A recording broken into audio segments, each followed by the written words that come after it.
Malam ini kami masih diperkenankan untuk mengusahakan dan memelihara ibadah pedalaman kita disertai dengan perjamuan suci. Hanya oleh karena kemurahan Tuhan. Ajar kami untuk menghargai korban-Mu, mengerti nilai ketebusan. Kalau kami ada sebagaimana ada, semua karena kemurahan Tuhan, semua karena darah salib Tuhan. Terpujilah Tuhan, dan oleh karena kemurahan Tuhan itu juga mendorong kami untuk terus menghargai dan menjunjung tinggi korban-Mu Tuhan. Terpuji Tuhan, terima kasih, sebab itu layakkan kehidupan kami. Sucikan hati, pikiran, perasaan, tubuh, jiwa kami, sehingga apa yang kami persembahkan berkenan kepada Tuhan. Bahkan kami layak untuk menikmati kasih dan kemurahan-Mu lewat pembuka rahasia firman Tuhan yang akan kami terima malam ini. Tuhan, tolong hamba-Mu juga dalam pemberitaan firman Nabi, firman Kristus, dasar dari pemberitaan firman pengajaran mempelai dalam terangnya tabernakel. Urapi hamba-Mu dengan kuasa Roh Kudus, penuhi hamba-Mu dengan hikmah, pengertian, iman dan wahyu, dipelengkapi dengan harta indah, karunia Roh Kudus dan jabatan-jabatan yang Tuhan percayakan, sehingga oleh karena kemurahan-Mu Tuhan, hamba boleh dimampukan untuk menyampaikan firman-Mu dengan baik, dengan benar Tuhan, sesuai dengan kehendak-Mu saja. Terpuji Tuhan, terpujilah Engkau, dan biarlah kiranya firman itu juga berkuasa, menyatakan yang tidak ada menjadi ada, yang mati dihidupkan kembali, membawa kami masuk di dalam pembentukan tubuh Kristus yang sempurna, yaitu menjadi sidang mempelai wanita Tuhan. Tuhan Yesus Kristus yang baik, biarlah kiranya juga firman itu juga mengadakan yang tidak ada menjadi ada, yang mati dihidupkan kembali. Apa yang tidak mungkin bagi manusia, segalanya mungkin bagi Allah. Sebab firman itu mempunyai daya cipta dari sejak semula menciptakan langit dan bumi dan segala isinya, sekaligus berkuasa untuk menggerakkan kami di jalur perlombaan, supaya kami tetap berkobar-kobar untuk melayani Engkau, melepaskan kami dari segala belenggu dosa, kejahatan, kenajisan, dan dosa apa saja Tuhan, memulihkan hidup, ibadah, pelayanan, nikah, dan rumah tangga kami, segala sesuatu dipulihkan, berkat berkelimpahan menjadi bagi kehidupan kami. Yang lemah dikuatkan, yang susah dihibur, yang sakit disembuhkan, sampai nanti firman itu mendarah daging dalam kehidupan kami, dimateraikan oleh Roh Kudus, menjadi surat Kristus, pujian yang dapat dibaca dikenal oleh setiap orang, baik perkataan perbuatan kami, nama Tuhan dikemuliakan, untuk membawa jiwa-jiwa masuk dalam pada pengembalian yang Tuhan percayakan ini. Engkau tentu turut bekerja mengirimkan jiwa-jiwa yang lapar haus firman pengajaran, bahkan yang terbantu berdua belajar pada pengembalian dari berbagai suku, kaum, bangsa, dan bangsa, kaya, miskin, tua, muda, laki-laki, perempuan, bahkan para donatur, supaya segala perkara itu nyata dalam kehidupan kami. Terlebih dahulu kami membawa hidup kami rendah di kaki salib, dan terus dengar firman, membuka hati firman selebar-lebarnya, sampai firman itu berkuasa di hati kami, bertumbuh, berakar, menghasilkan buah. Dan selanjutnya Tuhan hadir di tengah-tengah ibadah ini sebagai pembesar, melayani, berdoa, memperdamaikan dosa kami.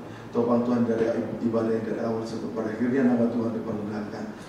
Kuasa kegelapan, roh jahat, roh najis, nyanyian berbalas-balasan, roh kemunafikan, roh ngantuk, roh malas, roh tidak dengar-dengaran, roh pura-pura, roh pikiran melayang-layang, roh kesombongan, gangguan, roh pendurhakaan, roh apapun, bahkan kutuk nenek moyang coba menghalangi, mengganggu kami untuk dengar firman dan beribadah melayani.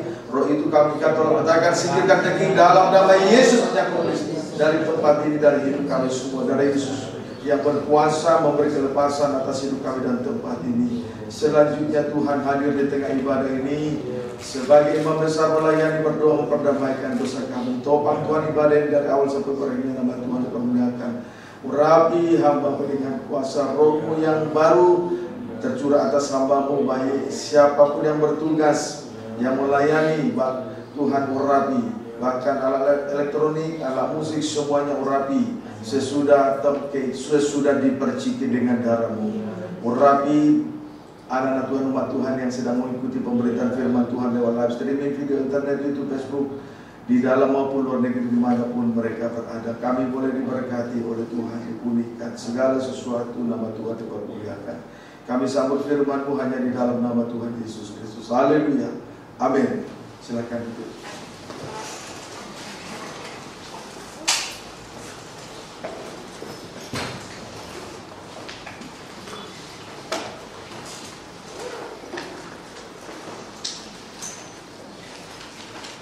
Salam sertu, selamat malam, salam sejahtera dan bahagia surga kiranya turun atas kita, dan kita berdoa supaya Tuhan menolong kehidupan kita lewat pembuka rahasia firman Tuhan untuk memulihkan hidup, ibadah dan pelayanan nikah dan rumah tangga kita. Segala sesuatu dipulihkan sehingga berkat berkelimpahan menjadi bagian kehidupan kita masing-masing. Tidak lupa juga saya menyapa umat Tuhan, anak-anak Tuhan, bahkan hamba-hamba Tuhan yang sedang mengikuti pemberitaan firman Tuhan lewat live streaming, video internet, YouTube, Facebook, dimanapun Anda berada. Kiranya Tuhan memberkati, dan kita berdoa supaya nyata uluran tangan belas kasih Tuhan untuk menolong, menarik kita, dan menarik kita bagaikan puntung yang ditarik dari api supaya mendekat kepada Dia.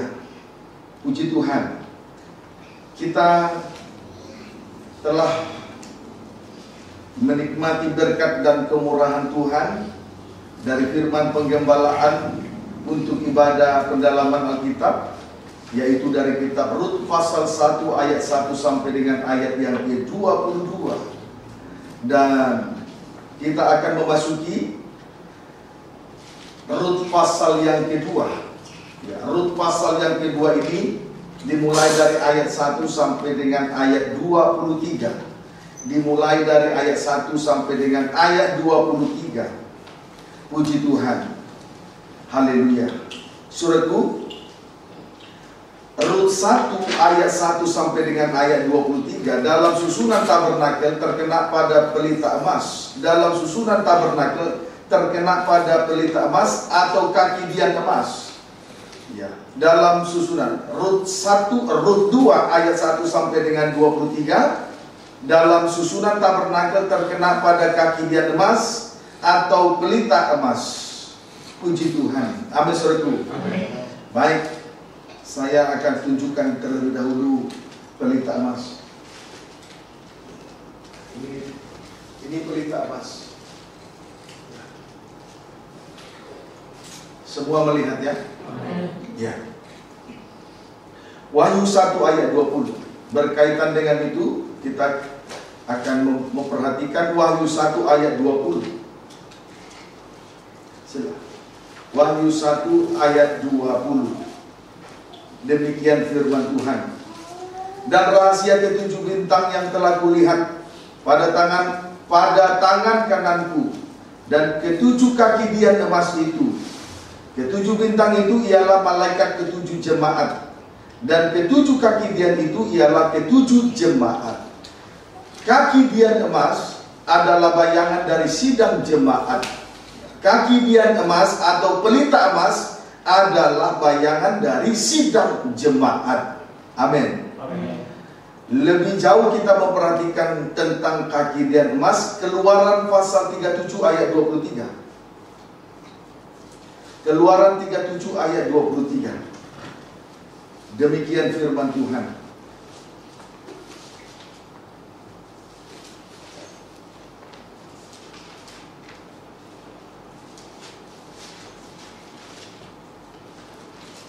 Keluaran 37 ayat 23.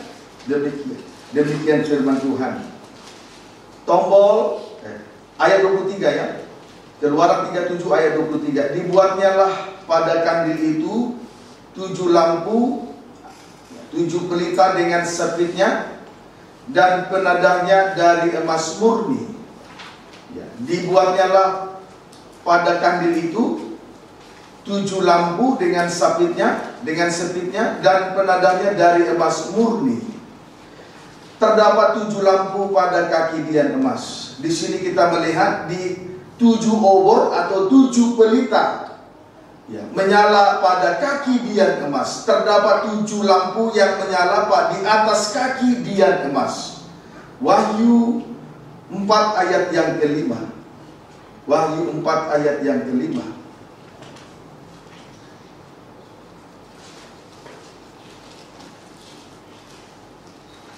Wahyu 4 ayat yang kelima. Demikian firman Tuhan. Dari takhta itu keluar kilat dan bunyi guru yang menderu, dan 7 obor menyala-nyala di hadapan tahta itu, itulah ketujuh roh Allah. Saya ulangi, dan dari tahta itu keluar kilat dan bunyi guru yang menderu, dan 7 obor menyala-nyala di hadapan tahta itu, itulah ketujuh roh Allah. 7 obor atau 7 pelita, itulah 7 roh Allah dengan keadaannya, yaitu dari tahta itu keluar kilat dan bunyi guru menderu. Saudaraku, kilat dan bunyi guru menderu itu berbicara tentang aktivitas dengan intensitas yang sangat tinggi, sehingga memungkinkan untuk menjadi kesaksian yang besar. Saya ulangi, kilat dan bunyi guru menderu itu berbicara tentang aktivitas dengan intensitas yang sangat tinggi, sehingga memungkinkan untuk menjadi kesaksian yang besar. Saudaraku, saat ini kita ada pada hari perhentian lewat ibadah pendalaman Alkitab disertai perjamuan suci. Di dalamnya ada aksi dan akselerasi. Ada aksi dan akselerasi. Itulah kilat dan bunyi guru menderu. Ini berbicara tentang aktivitas dengan intensitas yang sangat tinggi, sehingga memungkinkan untuk menjadi kesaksian yang besar. Amin. Matius 24 ayat 27. Matius 24 ayat 27. Kita berdoa supaya Tuhan kirim pembaca yang baik, yang setia, dengar-dengaran, ya. Amin, saudaraku, supaya kehidupan kita tertolong. Puji Tuhan. Matius 24 ayat 27. Sebab sama seperti kilat memancar dari sebelah timur dan melontarkan cahayanya sampai ke barat, demikian pula lah kelak kedatangan Anak Manusia. Perhatikan kalimat pada ayat ini, seperti kilat memancar dari sebelah timur dan melontarkan cahayanya sampai ke barat. Demikian halnya dengan pembangunan tabernakel, dimulai dari pintu gerbang sampai ke ruangan maha suci, berarti dari timur sampai ke barat. Artinya pembangunan tubuh Kristus atau pembentukan sidang mempelai perempuan Tuhan adalah suatu kesaksian yang besar. Adalah suatu kesaksian yang besar. Lihat pembangunan tabernakel itu dimulai dari timur sampai ke barat, berarti dari pintu gerbang sampai ke ruangan maha suci. Dari timur sampai ke barat, berarti dimulai dari pintu gerbang sampai ke ruangan maha suci. Amin, saudaraku. Saya ulangi, seperti kilat memancar dari sebelah timur dan melontarkan cahayanya sampai ke barat. Demikian halnya dengan pembangunan tabernakel, dimulai dari pintu gerbang sampai ke ruangan maha suci, berarti dari timur sampai ke barat. Artinya pembangunan tubuh Kristus atau pembentukan sidang mempelai perempuan Tuhan adalah suatu kesaksian yang besar. Adalah suatu kesaksian yang besar. Seperti kedatangan Rut dan Naomi dari Moab sampai akhirnya tiba di Bethlehem. Itu suatu kesaksian yang besar. Amin, saudaraku. Moab itu sebelah timur. Itu berada di sebelah timur. Sedangkan Bethlehem itu ada di sebelah barat. Ya. Seperti kedatangan Rut dan Naomi dari Moab sampai akhirnya tiba di Bethlehem. Itu suatu kesaksian yang besar. Amin, saudaraku. Itu sebabnya ketika kalau kita baca Rut pasal yang ke-1 pada ayat-ayat yang ke-20, di situ terlihat dengan jelas ketika Rut dan Naomi memasuki Bethlehem, gemparlah seluruh Bethlehem. Gemparlah seluruh Bethlehem. Amin, saudara. Puji Tuhan. Sekarang Matius 27 ayat 28. Di mana ada bangkai, di situ burung nasar berkerumun. Pembentukan sidang mempelai perempuan Tuhan ada kaitannya dengan bangkai. Ya, pembangunan atau pembentukan sidang mempelai perempuan Tuhan itu ada kaitannya dengan bangkai. Amin. Bangkai itu, bangkai atau kematian, bangkai menunjuk kepada pengalaman kematian. Bangkai menunjuk pengalaman kematian. Artinya, ya, bangkai menunjuk pengalaman kematian. Artinya daging tidak bersuara lagi. Daging benar-benar tidak mempunyai keinginan dan hawa nafsu lagi. Amin, saudaraku. Itu berbicara tentang bangkai. Bangkai menunjuk pengalaman kematian. Artinya daging tidak bersuara lagi, atau daging benar-benar tidak lagi mempunyai keinginan dan hawa nafsunya. Puji Tuhan. Jadi pembentukan tubuh sedang mempelai wanita Tuhan itu ada kaitannya dengan pengalaman kematian. Kalau daging ini sudah mati, berarti daging dengan tabiat-tabiatnya tidak terlihat lagi. Daging dengan segala keinginan dan hawa nafsunya tidak terlihat lagi. Jadi pembentukan tubuh sedang mempelai wanita Tuhan ada kaitannya dengan pengalaman kematian. Berarti daging tidak bersuara lagi. Amin, saudara. Puji Tuhan. Keluaran 37. Keluaran 37.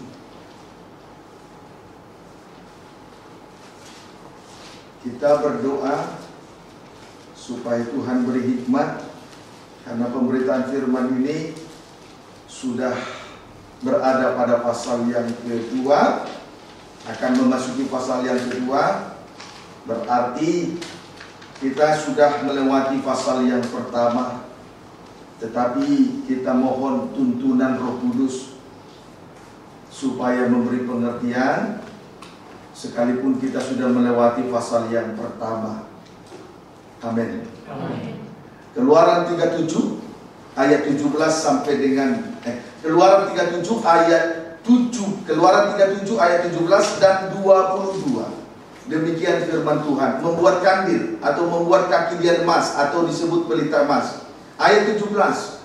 Dibuatnyalah kandil itu dari emas murni, dari emas tempaan dibuatnya kandil itu, baik kakinya, baik batangnya, kelopaknya, dengan tombolnya dan kembangnya dibuat seiras dengan kandil itu. Ayat 22. Tombol dan cabang itu timbul dari kandil itu, dan semuanya itu dibuat dari sepotong emas tempaan yang murni. Puji Tuhan. Kaki dia emas atau pelita emas dibuat dari sepotong emas tempaan yang murni. Terbuat atau dibuat dari emas tempaan yang murni.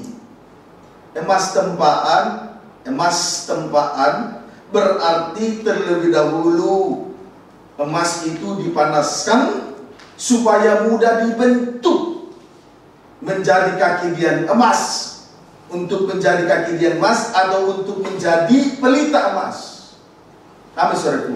Emas tempaan berarti, yang dimaksud dengan emas tempaan berarti sepotong emas tadi terlebih dahulu dipanaskan di dalam api, tapi tidak sampai melebur, karena pelita emas itu tidak dicetak dalam tuangan, tidak dicetak dan ditaruh di dalam tuangan, tidak. Jadi pelita emas atau kaki dia emas itu dibentuk.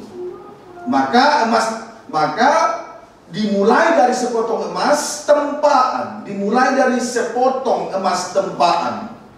Berarti terlebih dahulu dipanaskan supaya mudah dibentuk menjadi kaki dian emas, supaya mudah dipahat, dibentuk.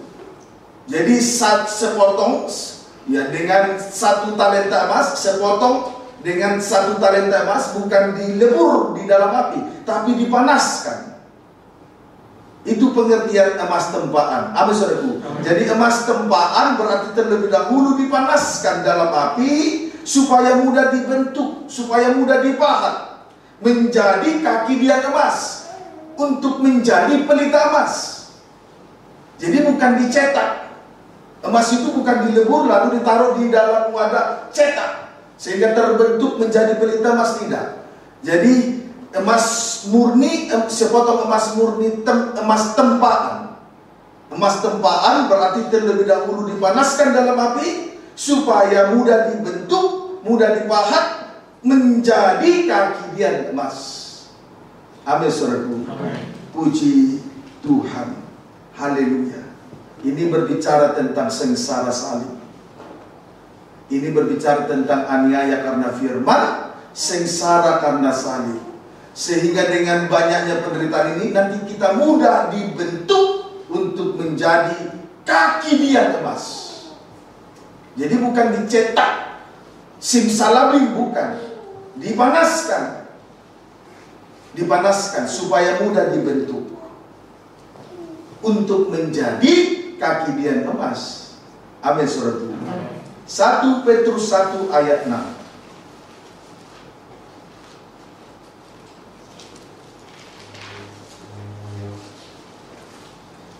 Petrus 1 ayat 6. Demikian firman Tuhan, bergembiralah akan hal itu, sekalipun sekarang ini kamu seketika harus berduka cita oleh berbagai-bagai pencobaan. Duka cita atau kesedihan yang mendalam oleh karena berbagai-bagai pencobaan adalah satu-satunya cara Tuhan untuk membentuk kehidupan kita menjadi terang, menjadi kesaksian, menjadi kaki dian emas. Amin, saudaraku. Saya ulangi, duka cita atau kesedihan yang mendalam oleh karena banyaknya ujian dan cobaan silih berganti adalah cara Tuhan, satu-satunya cara Tuhan untuk membentuk kehidupan anak-anak Tuhan menjadi terang dan menjadi kesaksian, menjadi kaki dian emas, menjadi pelita emas. Amin, saudaraku. Puji Tuhan. Haleluya. Dapat dipahami maksud saya? Amin. Dapat dipahami? Amin. Ya, saya ulangi membaca ya. 1 Petrus 1 ayat 6. Bergembiralah akan hal itu, sekalipun sekarang ini kamu seketika harus berduka cita oleh berbagai-bagai pencobaan. Haleluya. Duka cita atau kesedihan yang sangat mendalam oleh karena banyaknya ujian dan cobaan silih berganti. Itulah cara Tuhan untuk membentuk kehidupan anak-anak Tuhan menjadi terang, menjadi kesaksian, atau menjadi kaki dian emas. Amin.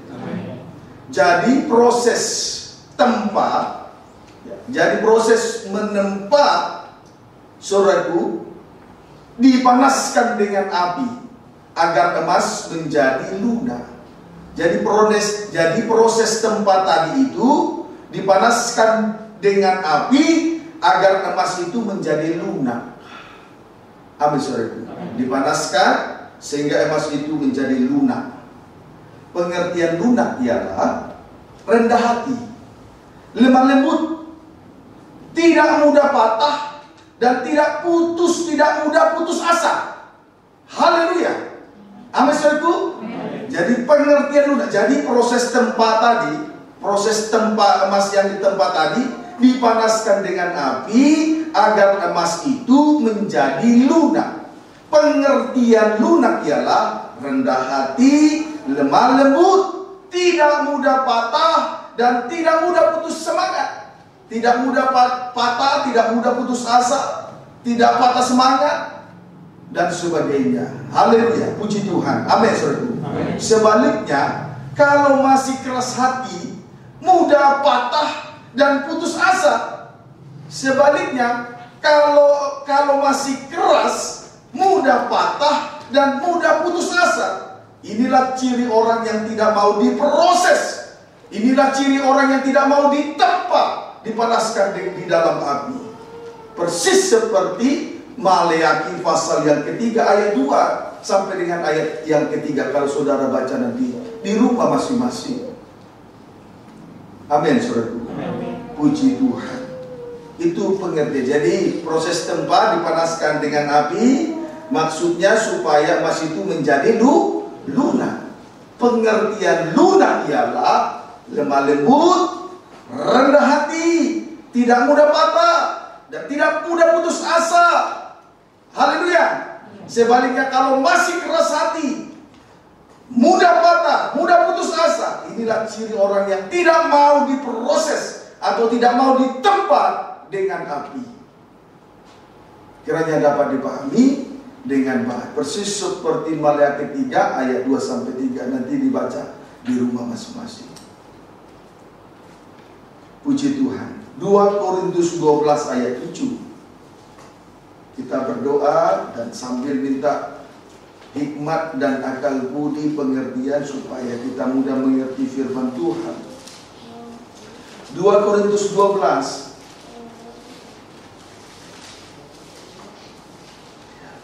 jadi pengertian lunak, rendah hati, lemah lembut, tidak mudah putus asa, tidak mudah patah semangat, tidak mudah kecewa, tidak mudah mengundurkan diri dari ibadah dan pelayanan. Itu pengertian lunak. Amin, saudaraku. Puji Tuhan. Jadi tidak dicetak. Emas itu tidak dilebur lalu dituang ke dalam cetakan lalu jadilah pelita emas. Tidak. Ditempa berarti dipanaskan supaya emas itu lunak. Pengertian lunak, lemah lembut, rendah hati, tidak mudah patah semangat, tidak putus asa, tidak mudah kecewa, tidak uring-uringan dalam mengikuti Tuhan. Sebaliknya, kalau masih keras hati, mudah patah semangat, mudah putus asa. Amin, saudaraku. Inilah ciri orang yang tidak mau diproses atau ditempa dengan api sebagai pencobaan tadi. Puji Tuhan. 2 Korintus 12 ayat yang ke-7. Kita lihat tentang kehidupan yang lemah lembut dan rendah hati. 2 Korintus 12 ayat yang ke-7. Dan supaya aku jangan meninggikan diri karena penyataan-penyataan yang luar biasa itu, maka aku diberi suatu duri di dalam dagingku, yaitu seorang utusan iblis untuk menggocok aku, supaya aku jangan meninggikan diri. Duri dalam daging diizinkan oleh Tuhan di dalam diri Rasul Paulus, supaya ia jangan tinggi hati. Duri dalam daging diizinkan oleh Tuhan di dalam diri Rasul Paulus supaya ia jangan tinggi hati. Adapun duri dalam daging itu yaitu seorang utusan iblis menggocok dia.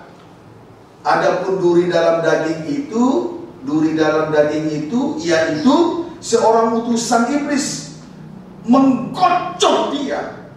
Jadi perlu juga saya tandaskan, kalau misalnya ada di sekitar kita orang yang suka menusuk seperti duri, menggocok, atau disebut juga itu sebagai utusan iblis, itu diizinkan Tuhan. Kalau ada seseorang diputus oleh iblis untuk menggocok kehidupan kita, difitnah, disakiti, disakiti, dan lain sebagainya, disolimi, itu diizinkan Tuhan untuk menggocok kehidupan kita, sehingga dengan demikian kita tidak tinggi hati. Apalagi tadi kita sudah melihat Rasul Paulus ini, saudaraku, dia menerima penyataan-penyataan yang luar biasa. Rasul Paulus ini dipakai oleh Tuhan dengan luar biasa. Dia diangkat ke tingkat yang ketiga dari Firdaus. Dari surga disebut juga Firdaus. Disitulah dia mendapat penglihatan-penglihatan yang luar biasa dan penyataan-penyataan dari Tuhan yang luar biasa. Tetapi di sisi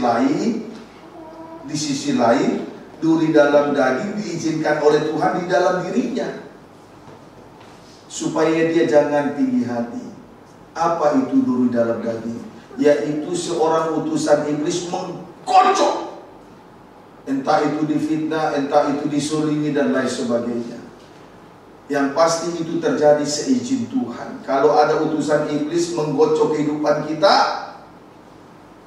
saudaraku, itu terjadi diizinkan Tuhan supaya kita terus menjadi kehidupan yang rendah hati, lemah lembut, tidak tinggi hati.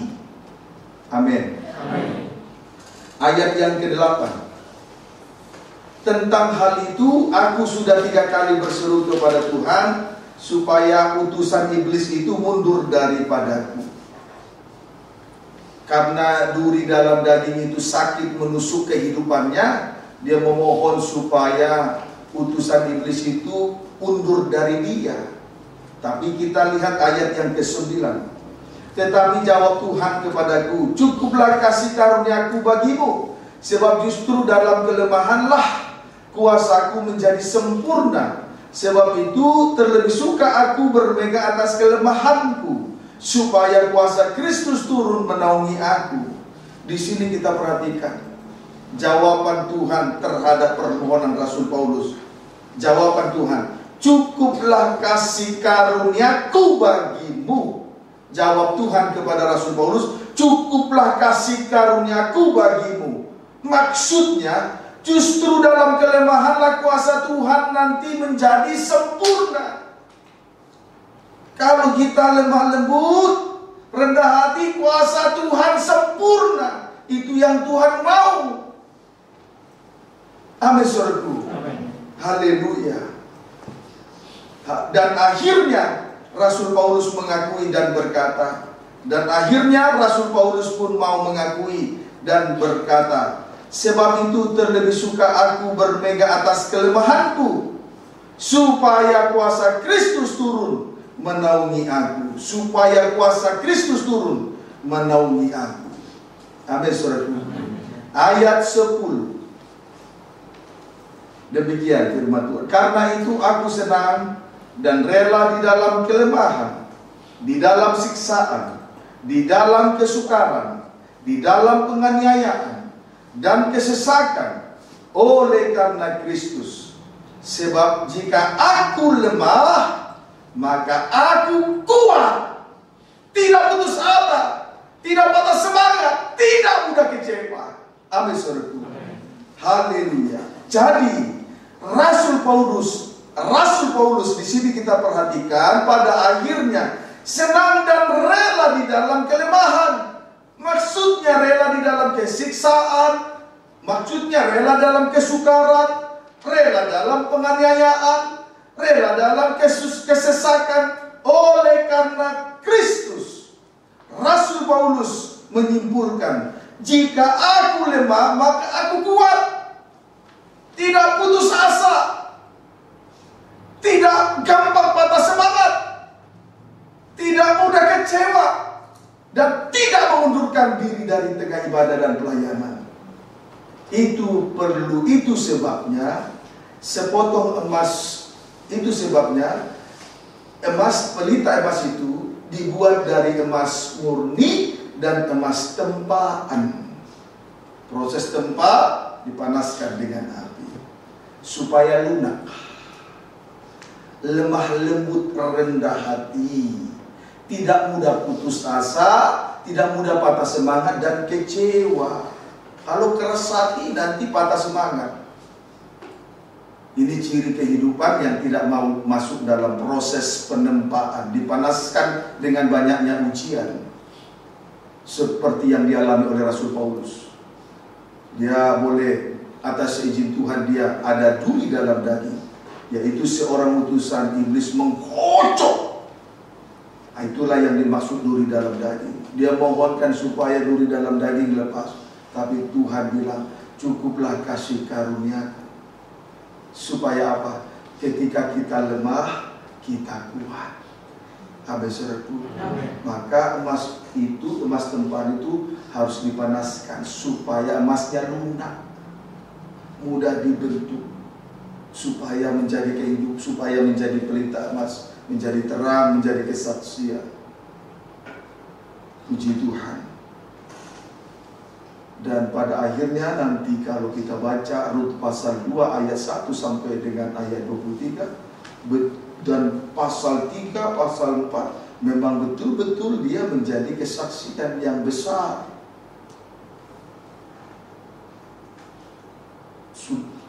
Sebab begitu hebat proses penempaan yang dialami oleh Ruth pada akhirnya nanti, yang sudah dialami dan yang akan dialami. Dapat dipahami saudaraku? Puji Tuhan. Jadi jangan bersungguh-sungguh. Siapa orang yang bersungguh-sungguh? Orang yang keras hati, tidak masuk dalam proses penempaan. Coba saja andai kata masuk dalam proses penempaan, maka dipanaskan supaya masih itu lunak, lemah lembut, rendah hati. Amin saudaraku. Ketika aku lemah, Rasul Paulus berkata, ketika aku lemah, aku kuat, tidak mudah putus asa, tidak mudah patah semangat, tidak mudah kecewa, dan tidak mengundurkan diri dari ibadah pelayanan apapun yang terjadi. Dapat dipahami saudara. Puji Tuhan. Kiranya hal itu nyata dalam kehidupan kami suami istri sebagai gembala sidang, imam-imam, dan tentu tidak terkecuali seluruh sidang jemaat GPT Betania Serang dan Cilegon. Kita berdoa itu nyata.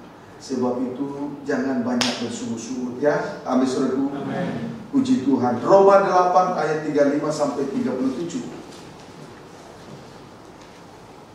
Roma 8 ayat 35 sampai dengan 37. Demikian firman Tuhan. Siapakah yang akan memisahkan kita dari kasih Kristus? Penindasan, atau kesesakan, atau penganiayaan, atau kelaparan, atau ketelanjangan, atau bahaya, ketelanjangan atau tidak punya pakaian, atau bahaya, atau pedang. Seperti ada tertulis, oleh karena engkau, kami ada dalam bahaya maut sepanjang hari. Kami telah dianggap sebagai domba-domba sembelihan. Tetapi dalam semuanya itu, kita lebih daripada orang-orang yang menang oleh Dia yang telah mengasihi kita. Mengalami sengsara seperti domba sembelihan, menjadi korban, tetapi berkemenangan oleh karena pembelaan dari Gembala Agung. Pendeknya, saat bermegah di dalam kelemahan, bermegah dalam sengsara salib, ada kekuatan, ada kemenangan. Amin saudaraku. Puji Tuhan. Haleluya. Jadi saat mengalami sengsara seperti domba sembelihan, menjadi korban, tetapi sisi lain berkemenangan oleh karena pembelaan dari Gembala Agung, sehingga pada saat serigala menerkam, domba yang lemah dibela oleh Gembala Agung. Karena domba yang lemah ini tidak punya senjata untuk membela diri, maka tampil Gembala Agung, tampil sebagai pembela, memberi kemenangan dan kekuatan. Amin saudaraku. Saat kita lemah, kita kuat, ada Gembala Agung memberi kemenangan. Domba di tengah serigala tidak bisa membela diri, tidak punya senjata untuk membela diri. Tapi saat kita lemah, Gembala Agung tampil sebagai pembela, memberi kemenangan. Saat lemah kita kuat. Amin saudaraku. Tapi sebaliknya merasa diri hebat, mengandalkan kekuatan, kita lemah. Sebab tidak ada daya, tidak ada kemampuan manusia dan kekuatannya terbatas. Tapi kuasa Tuhan tidak terbatas. Sebab itu saat kita bermegah di dalam kelemahan, di dalam siksaan, kesukaran, kesesakan, aniaya dan lain sebagainya, saat kita lemah, saat itu kita kuat. Dapat dipahami saudara. Puji Tuhan. Haleluya. Matius 11 ayat 28 sampai 29.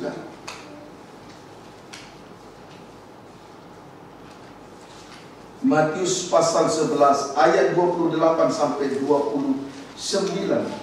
Demikian firman Tuhan. Marilah kepadaku, perhatikan semuanya. Apa yang kita baca ini, yang tidak bawa Alkitab, dibaca di Infocus. Marilah kepadaku, semua yang letih lesu dan berbeban berat, aku akan memberikan kelegaan kepadamu. Pikulah kuk yang kupasang, dan belajarlah padaku, karena aku lemah lembut dan rendah hati, dan jiwamu akan mendapat ketenangan. Haleluya. Saudaraku, memikul salib dan rela menderita, itu adalah keberadaan dari orang yang lemah lembut dan rendah hati.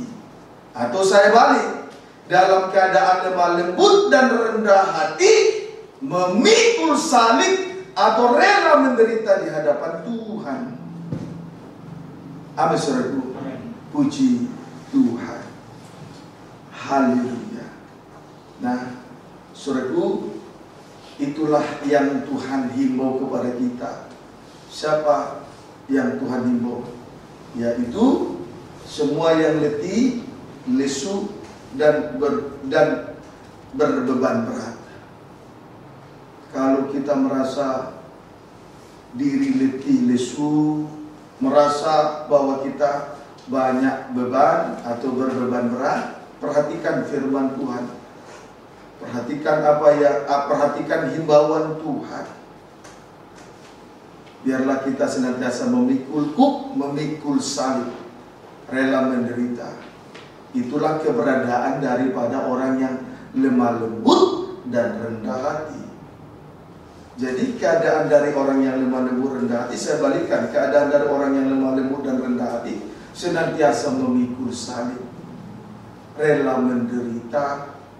Itulah proses emas tempaan ditempa dengan api.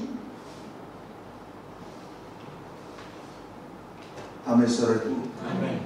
Dengan demikian nanti ada kelegaan. Apapun yang kita punya, baik itu kemampuan, kekuatan manusia daging, uang, harta, kekayaan yang banyak, tidak akan memberi kelegaan. Sebentar lega, besok tidak ada lagi, habis. Tidak ada uang, tidak ada lagi kelegaan. Tetapi salib memberi kelegaan untuk selama-lamanya. Untuk yang letih, lesu, dan berbeban berat. Kiranya dapat dipahami dengan baik. Amin, saudaraku. Amin. Siapa yang merasa diri di sini berbeban berat? Ada? Puji Tuhan. Ayo perhatikan himbauan Tuhan ini, supaya kita boleh mengalami kelegaan dan ketenangan, dan mendapatkan ketenangan dari Tuhan. Puji Tuhan. Haleluya. Dulu sebelum saya terpanggil menjadi seorang hamba Tuhan yang dan sekarang menerima jabatan gembala dari Tuhan, saya lebih mengandalkan manusia daging dan kekuatan saya untuk mencari kepuasan. Kenyataannya tidak bisa. Habis uang, habis kepuasan. Tetapi kepuasan yang berasal dari Tuhan, kelegaan dan ketenangan yang dari Tuhan, itu kekal sampai selama-lamanya. Lihat orang yang menginginkan kebebasan dunia, untuk memuaskan daging dengan segala keinginannya, tapi justru dia terperosok dalam jurang yang dalam. Beda dengan kita di dalam Tuhan. Sengsara banyak, penderitaan banyak, dan kita rela memikulnya. Tetapi sebaliknya Tuhan memberi kelegaan, Tuhan memberi ketenangan kepada jiwa kita masing-masing. Amin, saudaraku. Haleluya. Jadi bertolak belakang. Memang untuk ukuran dunia, memikul salib di tengah ibadah dan pelayanan suatu kebodohan, menghabiskan waktu, menghabiskan energi, habiskan uang. Bagi orang dunia, menuntut ilmu setinggi langit itu lebih utama daripada memikul salib di tengah ibadah. Tapi itu tidak cukup untuk memberi kelegaan dalam hidupnya. Itu harus kita pahami. Dapat dipahami saya. Haleluya. Perhatikanlah sungguh-sungguh. Kalau memang merasa diri berbeban berat, letih lesu, puji Tuhan. Kita lihat di sini orang yang lemah lembut dan rendah hati, mereka senantiasa memikul salib, senantiasa dipanaskan dengan api, ditempa. Puji Tuhan. Kiranya dapat dipahami dengan baik. Kita kembali memperhatikan kaki Diademas di dalam Keluaran pasal 37 tadi.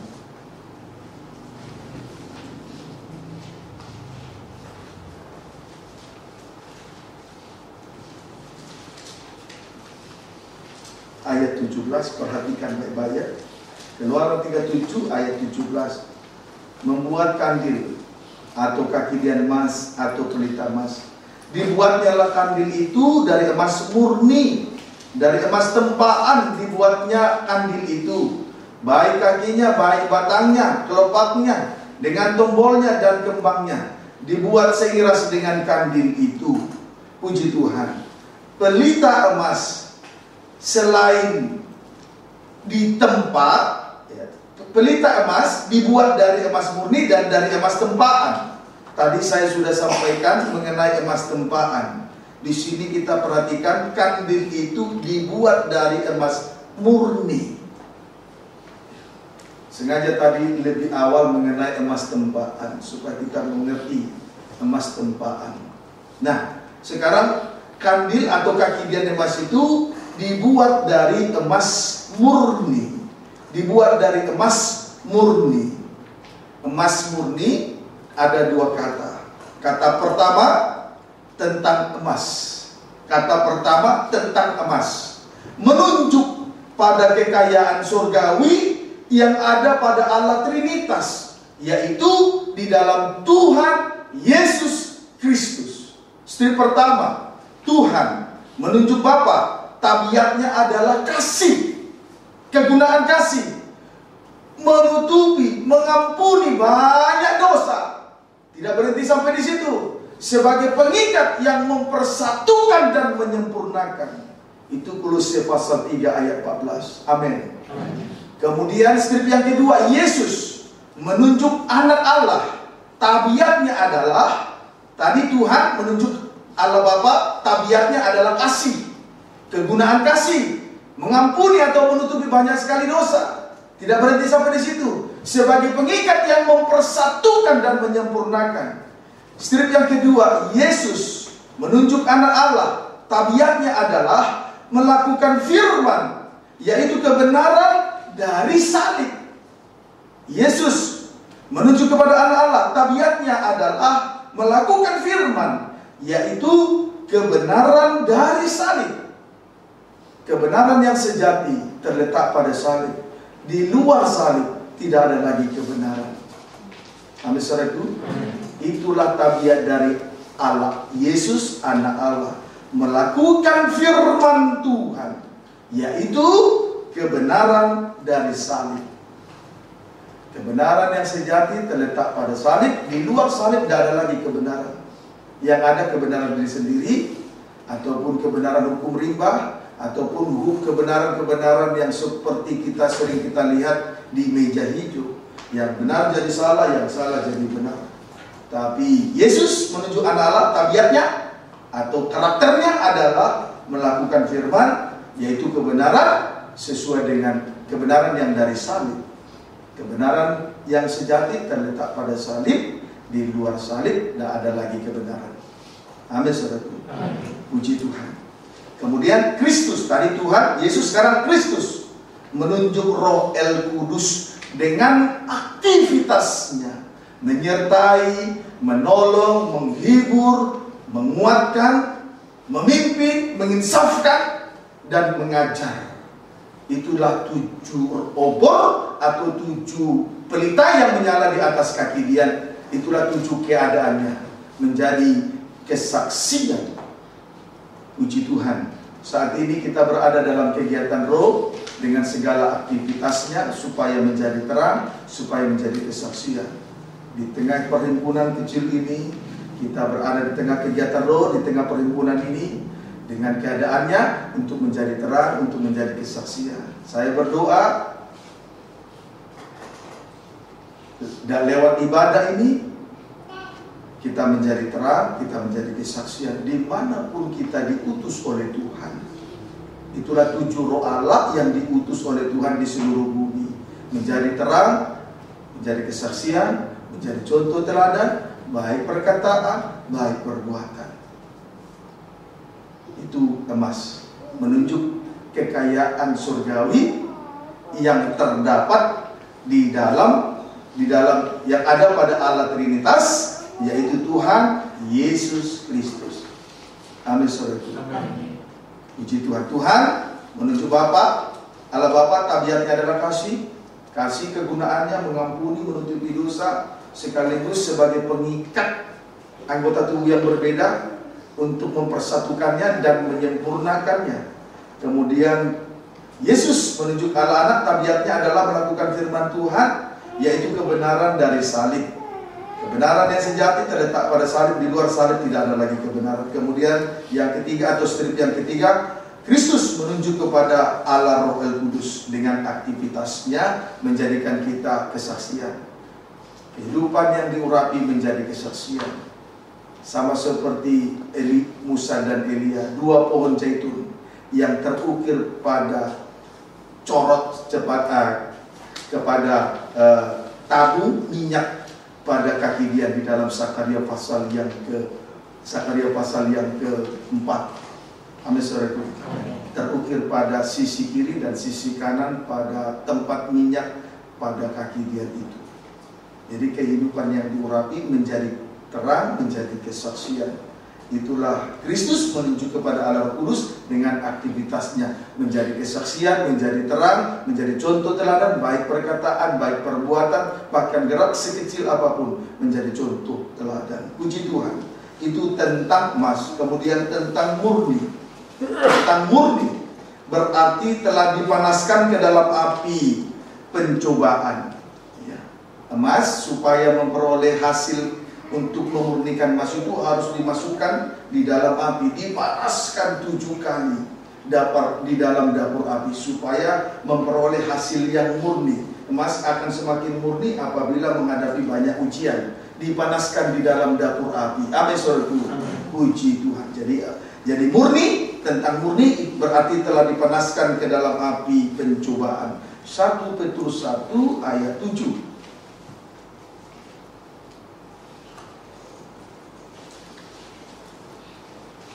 Saudaraku, tidak apa-apa ya kalau kehidupan kita semakin dimurnikan oleh panas dapur api yang memanaskan, supaya kita semakin dimurnikan, mengingat kedatangan Tuhan sudah tidak lama lagi ya. Amin, saudaraku. Kita tidak mungkin bisa benar dengan kemampuan sendiri. Kita harus dengar firman, harus tergembala dengan sungguh-sungguh. Pengertian kita terbatas untuk melakukan yang baik. Kalau kita melakukan yang baik karena firman, itu kebenaran yang sejati. Tapi kalau kita melakukan sesuatu yang baik karena dibawa lahir, belum tentu itu kebenaran dari Tuhan. Mungkin ada maunya dan lain sebagainya. Tapi kalau kita melakukan sesuatu yang baik, yang suci, yang benar setelah dengar firman, itulah kebenaran dari surga. Amin, saudaraku. Tapi kalau berbuat baik karena dibawa lahir, dari lahirnya sudah baik, belum tentu benar di mata Tuhan. Itu pentingnya tergembala. Itu pentingnya digembalakan oleh firman Tuhan. Amin, saudaraku. Sehingga kita disebut kawanan domba umat Allah, kawanan domba Allah, dialah Allah kita. Dia gembala. Puji Tuhan. Sebab itu sebabnya tadi saya tandaskan, ayo perhatikanlah firman Tuhan. Kalaupun kehidupan kita dimurnikan oleh dapur api dengan 7 kali panas dapur api, ya sudahlah, mau bilang apa lagi?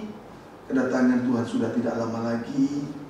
Lihat Wahyu pasal 6 ayat 12 sampai 14 sudah tergenapi. Gunung digeser, pulau atau daratan Sulawesi sudah digeser juga. Wahyu 6 ayat 12 sampai 14. Pulau digeser, daratan digeser. Sebentar lagi Jakarta juga digeser. Setelah terjadi tsunami, tidak lama lagi tsunami akan terjadi dalam waktu yang pendek ini. Dari Pandeglang dia akan bergeser, dari Pandeglang tsunami akan terjadi dengan kedalaman 71 meter. Dia bergerak ke arah Jakarta kurang lebih 2-4 jam. Di Jakarta ketinggiannya 40 meter, di Serang 5,5 meter. Bagaimana kekuatan kita menghadapi bahaya yang dahsyat seperti ini kalau tidak berada di atas gunung Tuhan. Jadi kalau kita punya pengertian di mana saja mati, memang di mana saja mati. Tetapi kalau kita ada di atas gunung Tuhan, Yesaya pasal 2, kita tegak berdiri. Nah, itu cara Tuhan memelihara kita. Jangan usah kita oleh. Bagaimana ya cara Tuhan mengolah?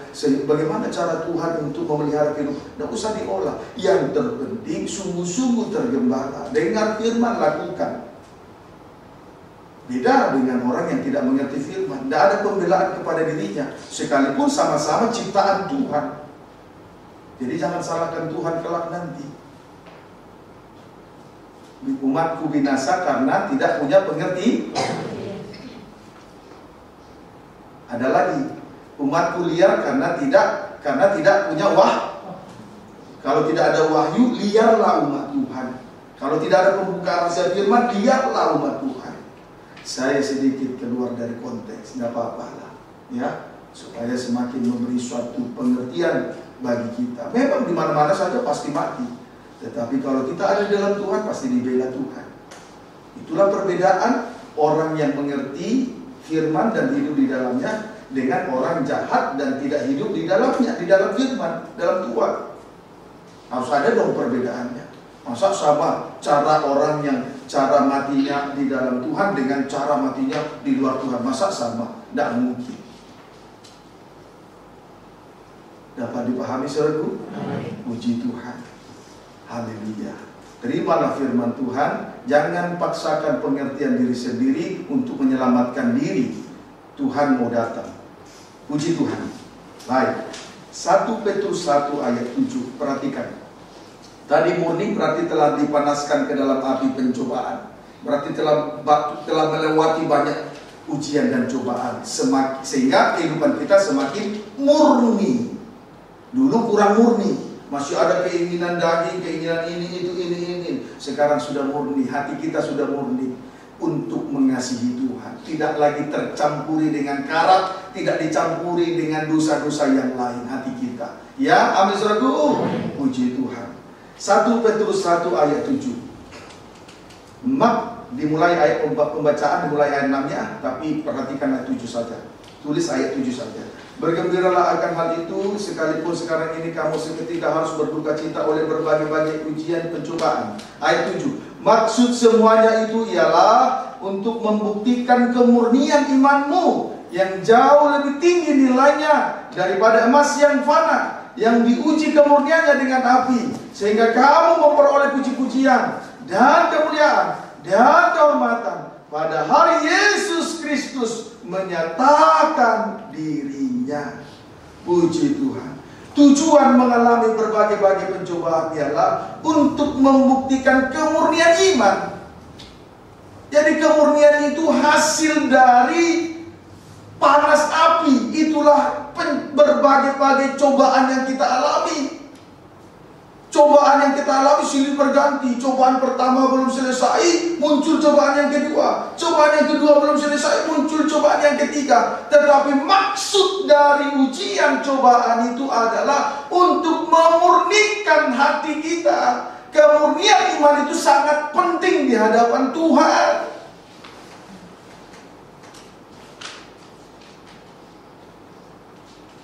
Jadi jangan merasa bangga kalau seorang hamba Tuhan berkata, Tuhan sudah menderita di atas kayu salib, kita tidak perlu menderita. Salah. Cukup Tuhan menderita, kita tidak perlu. Salah. Kalau Yesus menderita, maka kita harus ikuti teladannya. Itu yang disebut pengikut Kristus. Amin, saudaraku. Jadi tujuan terjadinya pencobaan yang terjadi silih berganti adalah untuk membuktikan kemurnian iman. Jadi kemurnian iman itu hasil dari sebuah proses, yaitu dipanaskan dalam dapur api. Artinya melewati banyak pencobaan, melewati banyak pergumulan. Pergumulan yang satu belum selesai, muncul pergumulan yang kedua. Terus silih berganti. Tetapi tidak usah takut. Untuk tujuannya untuk membuktikan kemurnian iman, atau saya balik, kemurnian iman hasil dari proses, sebuah proses yang sangat panjang dan sangat sakit memang. Kiranya dapat dipahami dengan baik. Amin. Ya. Kemurnian iman itu berbicara tentang nilai kekayaan rohani yang sangat besar harganya. Saya ulangi baca ya. Maksud semuanya itu ialah untuk membuktikan kemurnian imanmu yang jauh lebih tinggi nilainya daripada emas yang fana. Saya tambahkan dari semua harta kekayaan yang diuji kemurniannya dengan api, sehingga kamu memperoleh puji-pujian dan kemuliaan dan kehormatan pada hari Yesus Kristus menyatakan dirinya. Kemurnian iman, saya ulangi untuk mengatakannya, kemurnian iman berbicara tentang nilai kekayaan rohani yang sangat besar harganya. Jadi kalau kita melewati panas api atau ujian untuk memurnikan iman, itu Tuhan izinkan. Kemurnian iman itu membuat kita bernilai tinggi, membuat kita berharga di mata Tuhan. Beda. Sekalipun dia memiliki emas fana yang sudah dipanaskan dalam nyala api, perak, permata, dan harta yang lain melimpah-limpah. Tetapi kalau dia tidak memiliki kemurnian hati di hadapan Tuhan, tidak punya nilai, tidak berharga di mata Tuhan. Jadi jangan tertipu kita. Kadang-kala mata kita hijau melihat orang kaya, seperti bagaimana. Tapi jangan salah lihat, yang bernilai tinggi itu adalah orang yang memiliki kemurnian iman. Berharga di mata Tuhan adalah orang yang sudah melewati banyak sengsara salib, sampai hatinya dimurnikan. Tidak ada lagi campuran karat di hatinya, tidak ada lagi campuran dosa di dalam hatinya. Itu yang bernilai tinggi, bukan orang kaya yang punya harta itu. Kalau dulu saya punya pemikiran yang sama, tapi sekarang tidak. Biar dunia ini dikasih, jangan saudara anggap saya ini asal omong kosong, tidak. Biar dunia ini dikasih kepada saya, hai Daniel, saya kasih dunia ini. Syaratnya tinggalkan ibadah pelayan. Oh tidak. Lebih baik saya lepaskan dunia, asal saya diberi kesempatan untuk melayani Tuhan. Untuk apa saya memperoleh kekayaan dunia kalau saya harus kehilangan nyawa selama-lamanya loh di neraka? Bukan 1000 tahun, selama-lamanya. Dan sakitnya sempurna, bukan setengah sakit, bukan setengah mati. Sakitnya 7 kali lebih panas dari dapur api. Di dapur api manapun.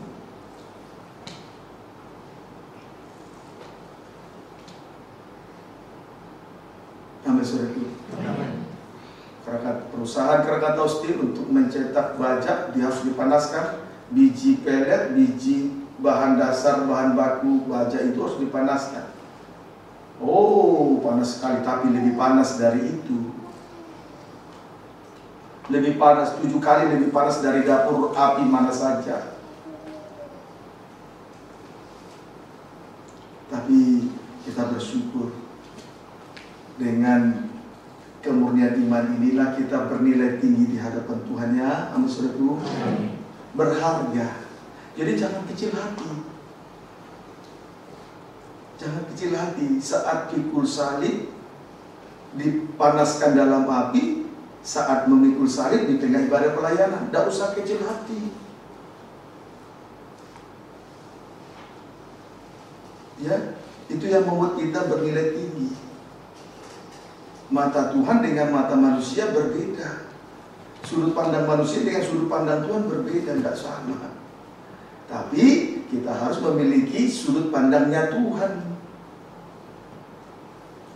Kalau memang kita memiliki sudut pandangnya Tuhan, ayo marilah kita memberi diri untuk mengalami kemurnian iman, supaya kita bernilai tinggi di mata Tuhan. Amin, saudaraku. Puji Tuhan. Nah, sehingga oleh karena kemurnian iman, seseorang memperoleh puji-pujian, kemuliaan, dan kehormatan pada hari Yesus Kristus menyatakan dirinya kelak. Yesus menyatakan dirinya bukan kepada orang kaya, tetapi kepada yang bernilai tinggi, yang berharga di mata Tuhan, yang sudah mengalami banyak proses sengsara salib untuk menghasilkan kemurnian iman. Kepada orang seperti itu Tuhan telah menyatakan dirinya. Jadi tidak sia-sia ikut Tuhan. Persekutuan kita dengan Tuhan tidak sia-sia. Jerih payah kita dengan Tuhan tidak sia-sia. Asal jangan menjadi lemah, itu saja. Amin, saudaraku. Puji Tuhan. Haleluya. 1 Petrus 4 ayat 12. 1 Petrus 4 ayat 12. Menderita sebagai Kristen. Saudara-saudara yang dikasihi, janganlah kamu heran akan nyala api siksaan yang datang kepadamu sebagai ujian, seolah-olah ada sesuatu yang luar biasa terjadi atas kamu. Oleh sebab itu, janganlah heran akan nyala api siksaan sebagai ujian, sebagai cobaan. Jangan terlalu membesar-besarkan ujian dan cobaan, sebab penderitaan yang kita alami tidak lebih besar dari salib yang dipikul oleh Kristus. Jadi saat mengalami nyala api siksaan, saat mengalami banyak ujian, jangan terlalu didramatisir, jangan terlalu dibesar-besarkan, dilebih-lebihkan, seolah-olah penderitaan kita lebih besar dari salib yang dipikul oleh Kristus. Biasa saja. Amin, saudaraku. Biasa saja.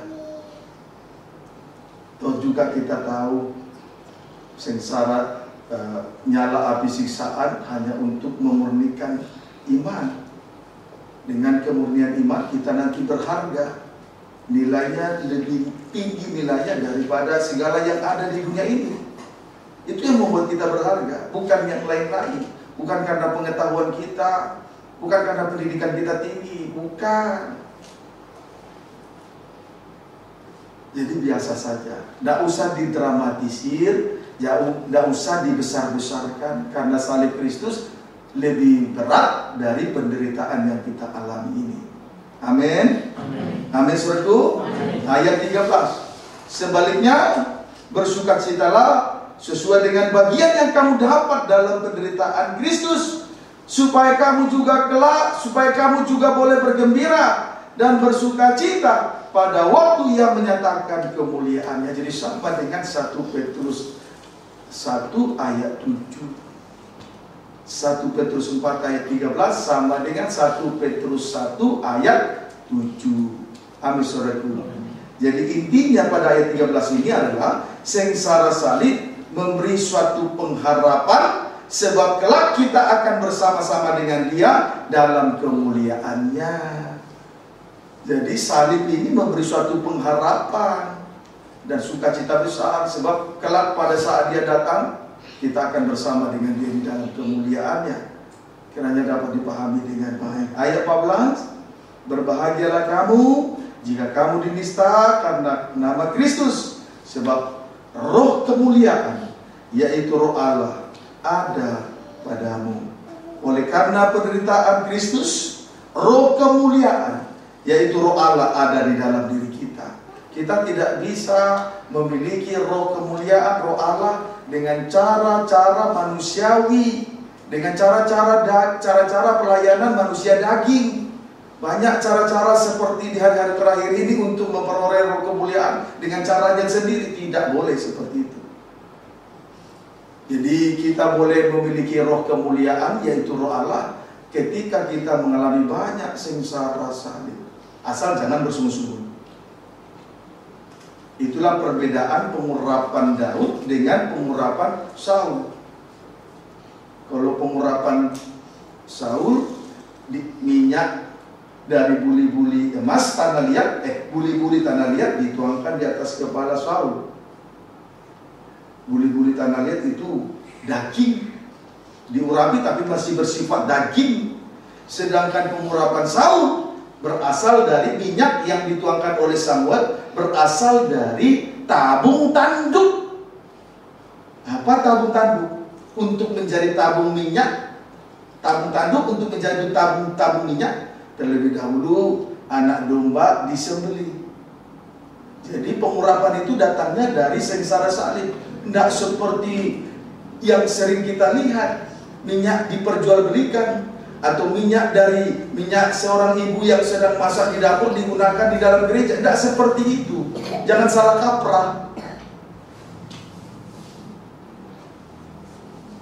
Jangan salah kaprah. Paham saudaraku? Itu minyak urapan daging, keinginan sendiri. Itu kepalsuan di dalam gereja. Dan sekarang banyak sekali kepalsuan-kepalsuan. Setan begitu hebat memalsukan kebenaran firman Tuhan. Jangan kita tertipu. Ya, amin saudaraku. Puji Tuhan. Jadi oleh karena penderitaan Kristus, roh kemuliaan yaitu roh Allah ada dalam diri kita. Tidak mungkin ada kemuliaan, roh kemuliaan, kalau kita tidak memikul salibnya. Puji Tuhan. Haleluya. Saya bisa melihat cahaya kemuliaan terpancar dari setiap wajah seseorang. Walaupun saya tidak berbicara. Dari situlah saya tahu, oh ini banyak mengalami sengsara tanpa sungguh-sungguh.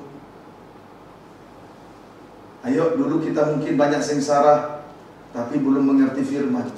Sekarang kita menerima sengsara salib karena kita sudah mengerti firman. Inilah kebenaran dari surga. Amin saudaraku. Kalau sengsara karena tidak ada daya, itu bukan kebenaran dari surga. Kalau kita mau memikul salib karena kita sudah mengerti firman, inilah kebenaran dari surga. Paham saudaraku? Puji Tuhan. Ayat 15-16. 1 Petrus 4 ayat 15-16. Janganlah ada di antara kamu yang harus menderita sebagai pembunuh. Jangan menderita karena pembunuh, jangan menderita karena pencuri, jangan menderita karena penjahat atau pengacau. Tetapi jika ia menderita sebagai orang Kristen, yaitu memikul salib tentunya, maka janganlah ia malu, melainkan hendaklah ia memuliakan Allah dalam nama Kristus itu. Puji Tuhan. Kemudian selanjutnya perhatikan, janganlah mengalami penderitaan. Jangan menderita karena dosa, yaitu membunuh, mencuri, penjahat sebagai penjahat, dan sebagai pengacau. Puji Tuhan. Dosa membunuh, pertama dosa membunuh setara dengan dosa membenci. Jadi orang yang membenci sesamanya setara dengan dosa membunuh, sesuai dengan suratan 1 Yohanes 3 ayat 15. Strip yang kedua, dosa mencuri, ya, berarti mengambil yang bukan miliknya, baik itu miliknya Tuhan dan maupun miliknya sesama. Miliknya Tuhan, persembahan 1/10, juga persembahan tatangan, serta saudaraku, serta jauh dari jam-jam ibadah, mencuri waktu. jauh dari jam-jam ibadah, mencuri waktu. Puji Tuhan. Haleluya. Kemudian penjahat berarti melakukan dosa kejahatan ya, dengan segala jenis kejahatan. Kemudian pengacau berarti orang yang senantiasa membuat keonaran dan kelaliman. Nah, mencuri, kemudian membunuh, penjahat, pengacau memang pasti mengalami aniaya. Tapi jangan menderita aniaya karena dosa ini. Amin, saudaraku. Puji Tuhan. Tetapi kalau kita menderita di tengah-tengah ibadah dan pelayanan karena memikul salib, jangan malu. Banyak orang Kristen malu memikul salib. Sudah Betel, sudah Pantekosta, itu gerejanya janda-janda. Biarin aja, tidak apa-apa. Waktu saya kanak-kanak itu seringkali dilontarkan kepada saya karena mama saya seorang janda. Pada akhirnya dari gereja lama masuk kepada gereja Pantekosta Tabernakel. Setelah masuk ke gereja Pantekosta Tabernakel, saya seringkali diejek. Ke gereja janda-janda katanya. Ya sudah, mau bilang apa? Tidak usah malu memikul salib di tengah ibadah dan pelayanan. Amin, saudaraku. Tidak usah malu. Tidak usah malu menderita pikul salib. Tapi malulah kalau menderita karena dosa. Bukan penderitaan yang semacam ini yang Tuhan mau. Yang Tuhan mau sengsara salib, aniaya karena firman. Dan kalaupun itu terjadi, jangan malu. Jangan malu merendahkan diri kepada suami. Jangan malu merendahkan diri kepada istri. Jangan malu merendahkan diri kepada sesama. Jangan malu berbuat baik. Dulu saya sebelum di dalam Tuhan malu menjadi kehidupan yang sopan. Harus seperti gentleman supaya diakui. Kalau sekarang tidak, saya malu berbuat dosa. Tidak malu memikul salib sekarang, berbeda. Karena pengertianku sudah dirubah oleh firman Tuhan.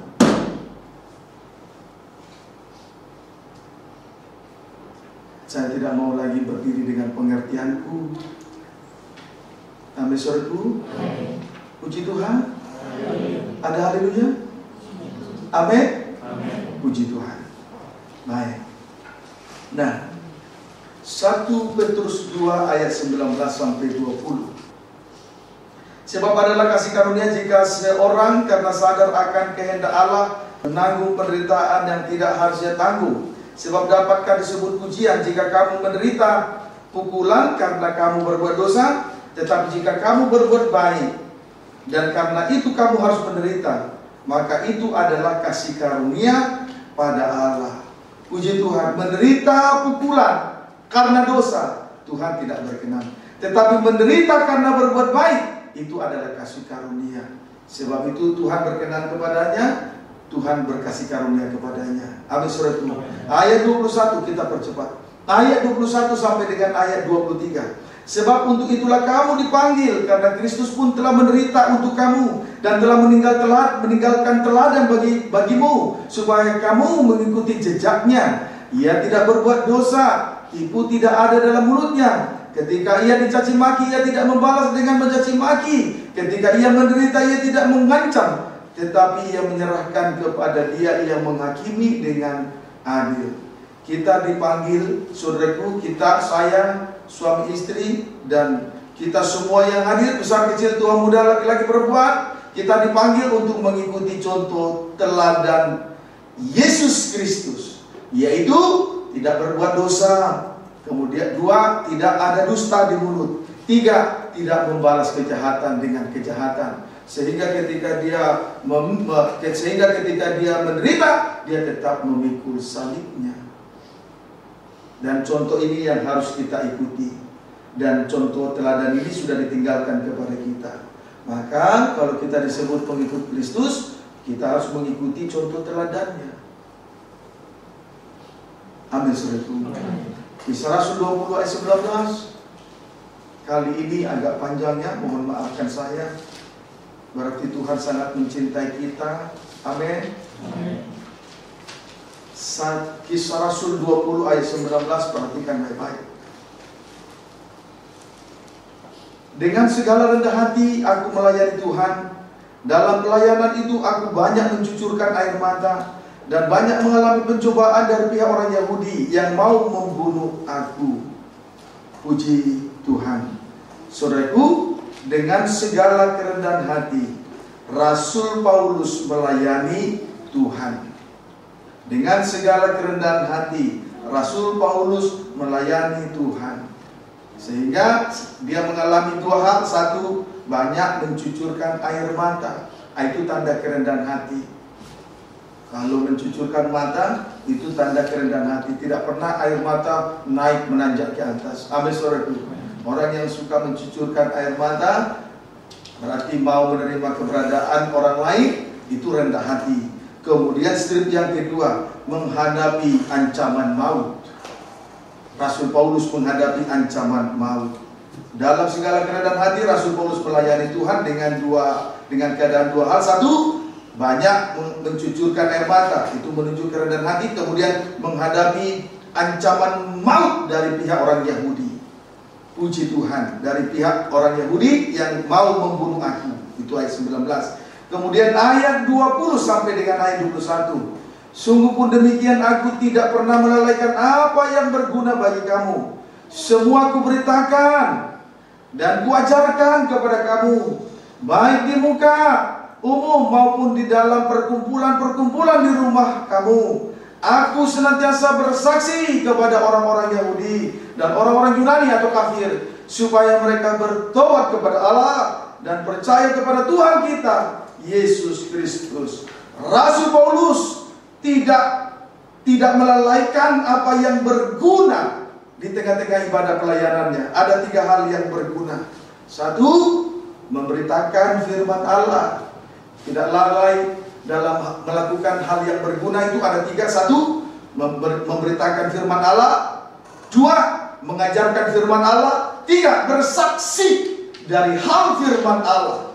Jadi bukan kesaksian si A, si B, si C. Biarpun dia penemu mesin hebat, walaupun dia penemu listrik, penemu ini itu bukan kesaksian itu. Tetapi Rasul Paulus bersaksi dari hal firman Allah. Itulah pribadi Yesus Kristus. Amin, saudaraku. Puji Tuhan. Dan kemudian kita melihat persamaannya dalam Matius pasal 12 ayat 34 sampai 35. Matius 12 ayat 34, persamaannya ya.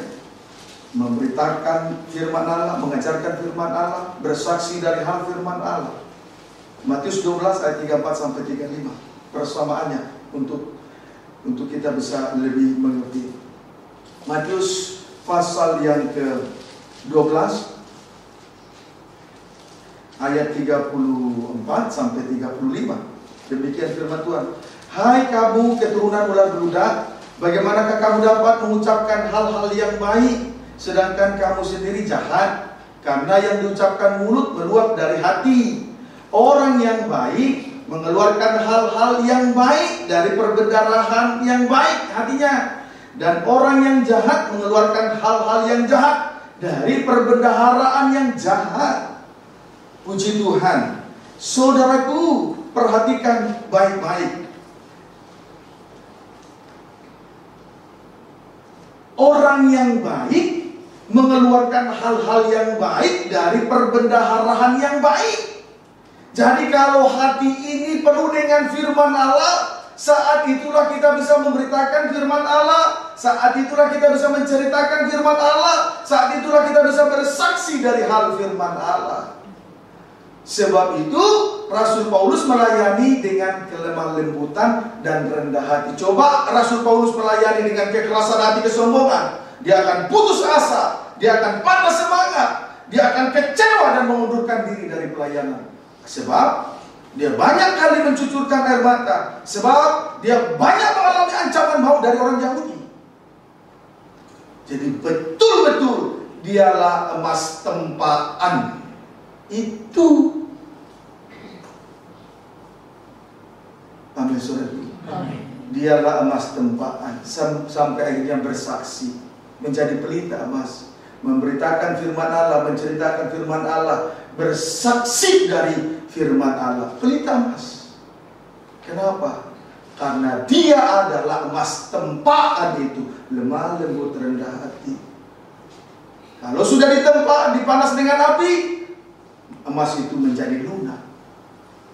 Pengertian lunak, lemah lembut rendah hati, tidak mudah putus asa, tidak mudah patah semangat, tidak mudah kecewa.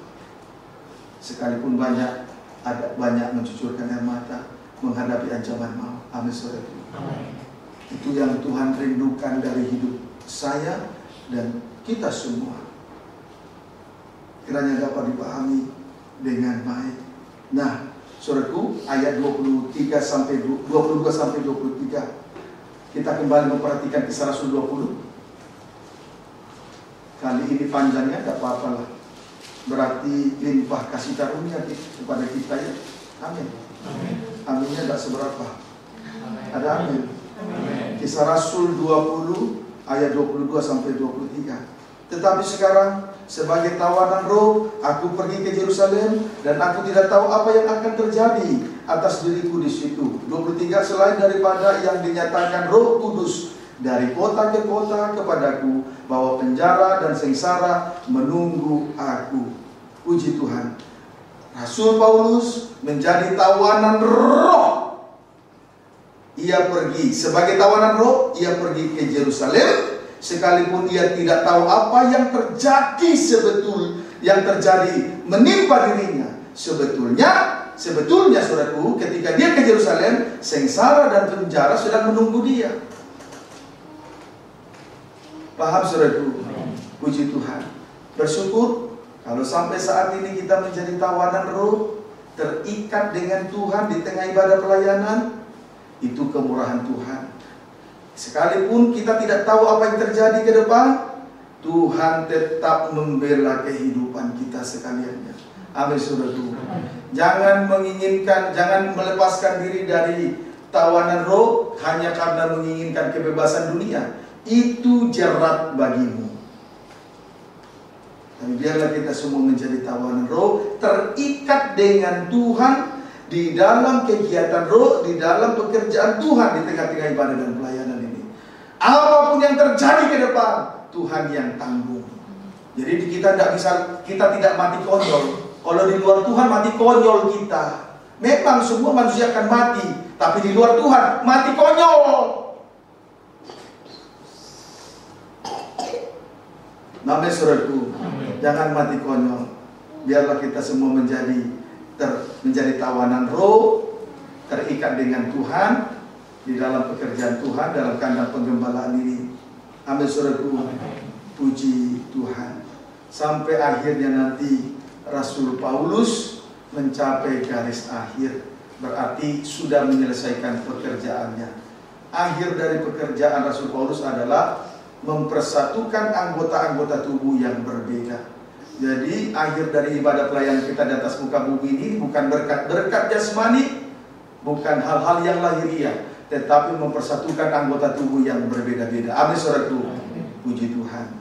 Demikianlah firman Tuhan. Tuhan Yesus memberkati kita sekaliannya. Kita akan tundukkan kepala, kita segera bangkit berdiri.